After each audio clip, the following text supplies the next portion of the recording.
Danilão, obrigado pelo papo, cara. Eu que agradeço. Obrigado por terem me chamado, tá certo? Tinha uma parada, mano, que eu queria falar, não lembro o que era mesmo. Hã?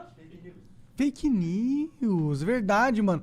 Tu sofre com essa parada, né? Com fake news, mano. Muito. Ô, me dá meu pod aí, por favor. Cara, fake news faz parte da máquina de assassinar a reputação, né? Sempre foi uma coisa...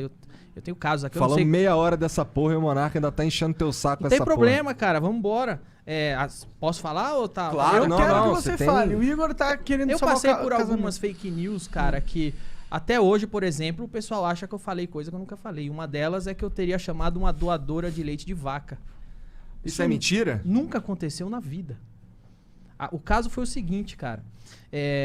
Eu tava na Band, no Agora é Tarde, e nos meus monólogos, nos stand-ups, como em qualquer talk show, você procura notícias pra fazer piada. É uma instrução que a gente deixa pros roteiristas, tipo, procura a notícia. Por quê? Quando a notícia está publicada, significa que é pública.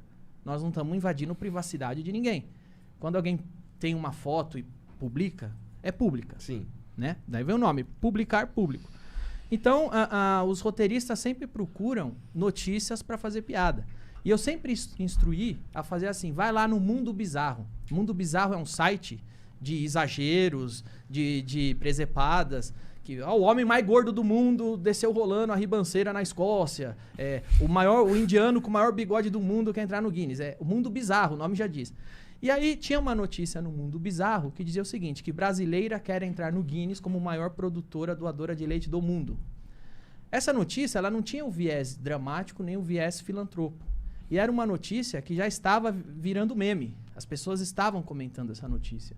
E um dos roteiristas achou que essa notícia, como estava sendo comentada e estava no Mundo Bizarro, tinha os elementos cômicos, tinha o exagero, tratava-se de entrar no Guinness, ele achou que seria uma boa fazer uma piada com isso. Uma piada com uma pessoa que já tá virando meme, com uma notícia esdrúxula, que era o viés, mais uma vez. Nunca foi um viés filantropo, nem de dramático. Sempre foi brasileira, quer entrar no Guinness.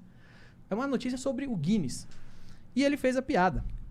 E a piada que eu contei no programa foi, ela quer entrar no Guinness como a maior produtora de leite do mundo, mas o Kid Bengala já entrou também nessa categoria. Tem nada a ver com ela. Não, teve nada a ver. De fato, uma piada. Tem a estrutura de piada, tem o setup, tem o punch. A piada tem uma estrutura própria, como qualquer obra literária. Você consegue dissecar. E ela, no papel da piada, ela era o setup da piada, não era o punch. O setup é o fato. O punch é a distorção cômica. Ela fazia parte do setup, do fato. Brasileira quer entrar no Guinness como maior doadora de leite do mundo. Aí vem a distorção cômica. Kid Bengala, a gente subverte o leite e faz a piada. Foi essa piada que foi contada. Eu contei ela no programa. Aí a gente mostrou a foto dela, porque a foto dela estava publicada, era pública. E foi essa piada que eu fiz. O Mansfield ainda pegou um pouco mais pesado que eu, que o Mansfield ainda falou... Mas Olha tu só, nem falou que ela tinha nada a ver com vaca, então? Nada. O Mansfield ainda fez uma piada mais pesada que ele falou, essa daí não faz espanhola, faz a Europa inteira, porque ela tinha os peitos grandão. Foram essas piadas que foram feitas.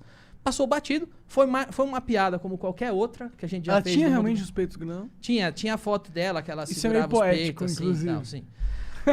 Então, por todos os fatos que eu disse... que é poético? Porque ela tá querendo o Guinness de melhor, mais leite que dá, né?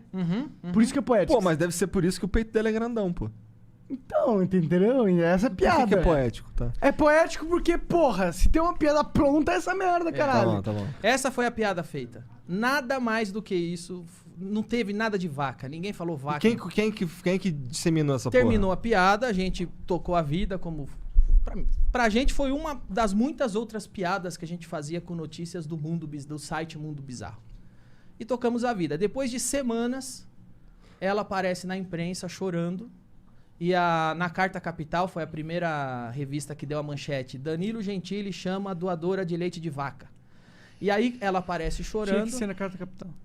Foi lá que começou. Ela aparece chorando, dizendo que agora por minha culpa eu a chamei de vaca. E as pessoas estavam chamando ela de vaca, o leite dela secou. E na real ela só era uma filantropa que ajudava crianças. Aí a notícia mudou o viés. Não era mais quer entrar no Guinness. E sim, é uma filantropa nordestina, pobre, vítima, que sofreu uma exposição, humilhação. E ela estava chorando, dizendo que eu a chamei de vaca. E aí eu mandava o vídeo, falava, ó, este é o vídeo da piada. Em nenhum momento eu disse vaca. A piada é essa, não é nem com ela, é o Kid Bengala. Cara, isso foi pra Folha de São Paulo, isso foi pra Isto É, e todos os lugares noticiou que eu chamei uma doadora de leite de vaca. Isso nunca aconteceu. A partir do momento que essa é a narrativa, que essa é a manchete, já existe uma pressão. Se eu ganhar esse processo, nossa... O juiz tá fudido. Não, já existe essa pressão que, porra, claro, a história que foi contada é a seguinte. Ela tava fazendo caridade, doando leite, ajudando crianças. Eu apareci lá e falei, olha que vaca! Vaca, vaca. Sim, nesse contexto seria um bosta. Mas não foi esse o contexto, não foi isso que aconteceu. Mas essa foi a versão que ficou. E a gente põe o DVD no processo, eu mando pros jornalistas, tá aqui a piada, não tem vaca.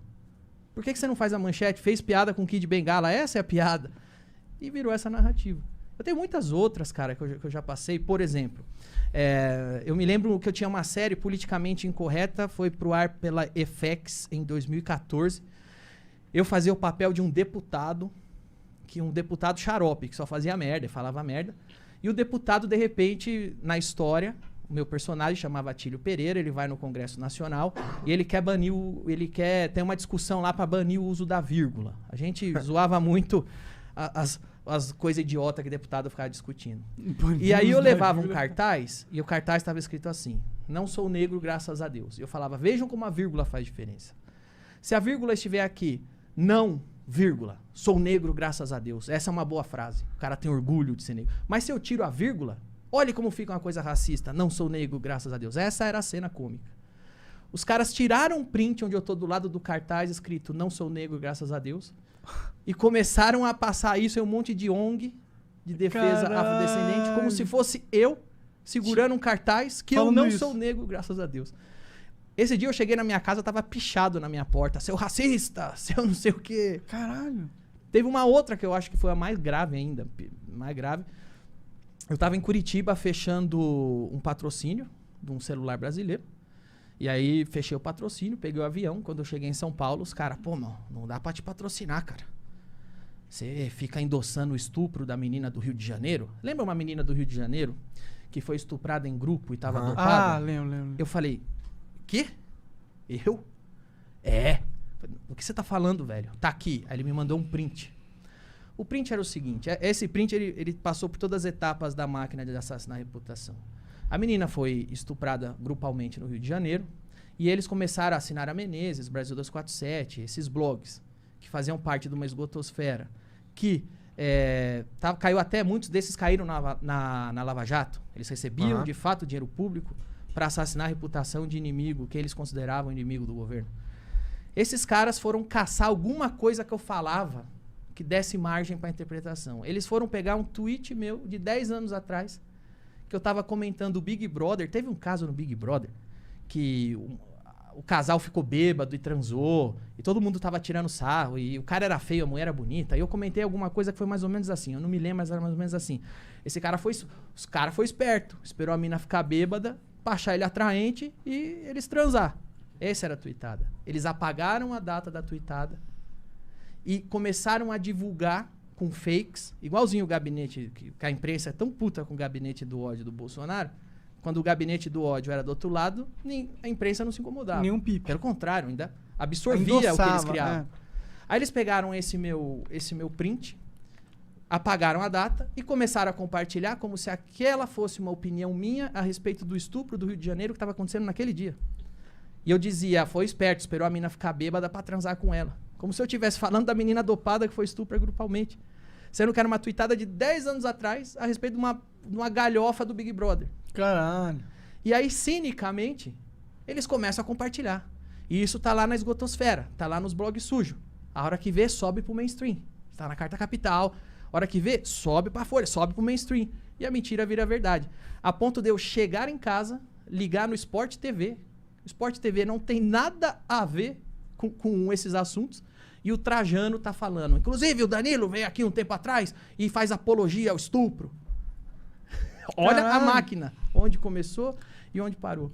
Isso a gente sofreu muito. Tem muita gente que simplesmente não vai ver realmente qual é da informação. Jamais. Os caras trabalham com manchete. Ninguém lê a notícia.